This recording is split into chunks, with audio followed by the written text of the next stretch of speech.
So for today's activity, I was thinking we could make a worm, kind of like the one that ate the giant gourd that sheltered Jonah in today's story.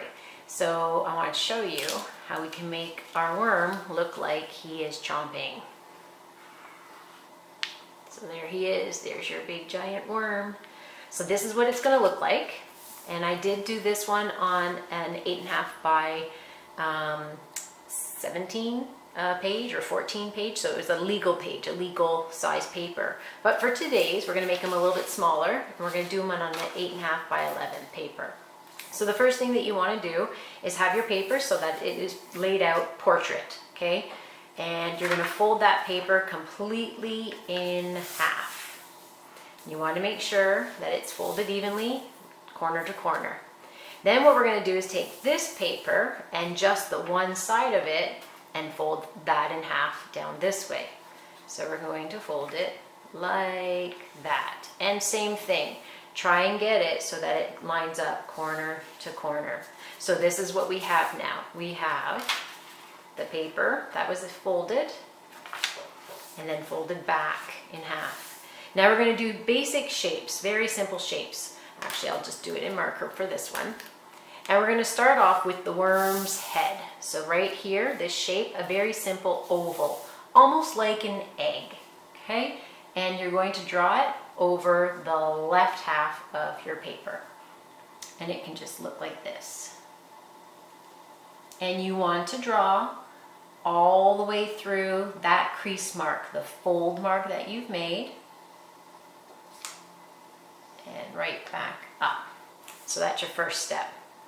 Then what we're going to do is we have that oval. We are going to draw the worm's body. So this is his head.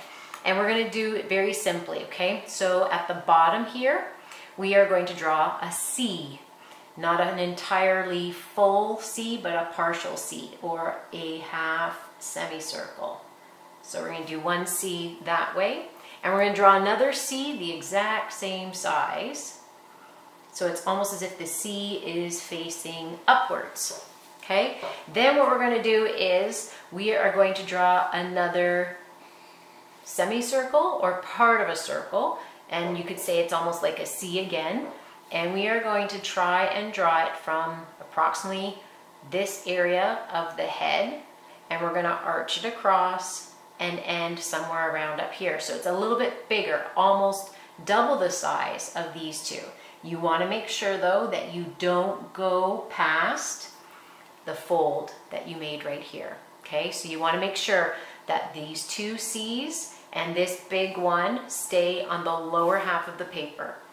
For his tail, we're just going to do a curvy line, and it can look anything that you want. I am going to go straight up in a curve that loops around and comes back down and attaches to that bottom C. There's our worm's body. The next thing that we're going to do is we're going to draw his mouth. And for this part, it's okay for your marker or your pencil to touch both this top of the paper and this part of the paper along where the crease is. You're basically just going to draw a straight line. And about maybe 3/4 or 2/3 of the way through your oval that you have for his head. And that's going to be the top part of his mouth. And it's okay if it touches, if your marker or pencil touches along this part here. It's not a big deal if it does or it doesn't, it's okay. Okay? Then we're going to draw his eye. And I'm going to draw him how we've done it here, a nice big oval, almost very similar to the way his head is, the same type of shape. But you can do any shape that you want. I'm choosing to do an oval. That's just because how I draw cartoon eyes. So we have one big oval. We're going to make another oval a little bit smaller inside that oval. And that's his pupil. And then we're going to draw another oval inside this one. And that is the highlight of his eye. So really quickly, if I was to just really quickly shade it in so you can see what we're looking at here.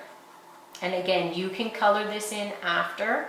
I'm just shading it in so you can see what his eye looks like, okay? Then I'm going to give him a little eyelid like that. Now the next step I'm going to do is we are going to now draw the mouth, the part that chomps at everything, eats away that gourd that was sheltering Jonah. So we open it up and now, oh, it's not attached. So we have to attach this. The easiest way to do it is to just attach this point to this point with a straight line. And you don't need to use a ruler, but you can just draw it just like that. So now you can see this is the back of his head. What I'm going to do is I'm going to draw a giant J to finish off the rest of his mouth. So it's going to look like this.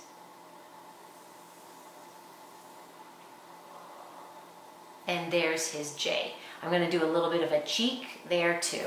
Now I want to add his teeth so he can chomp away at that gourd. And I'm just going to do the same shape, the same little C shape or partial semicircle, whatever you want to call it, but I'm going to do the same thing to give him his teeth. If you want them to be pointy, you can make them pointy. I'm going to make them this way because I think he'd be pretty happy eating and chomping away at that plant. So there we have our worm. Now I'm just going to add a couple of details on the body so that you guys have stuff that you can color in for later. And the easiest way to do it is to just basically draw curvy lines. It's just to give his body some detail, and that way you can color it in later. And I'm just making the curved lines all follow basically the same direction. And that's what helps show the curvy lines, and it makes his body look a little bit plump. I'm also going to add the same shape we've been repeating over and over again, the oval, as decoration on his back. But you can leave it if you want. You don't have to add all of that detail. And it's just a big oval with a little oval underneath him. There's our worm. So there's the worm that ate Jonah's plant. So here he is here, and he looks pretty happy. And there he is there, chomping away. Hope you enjoyed it. Have a good day.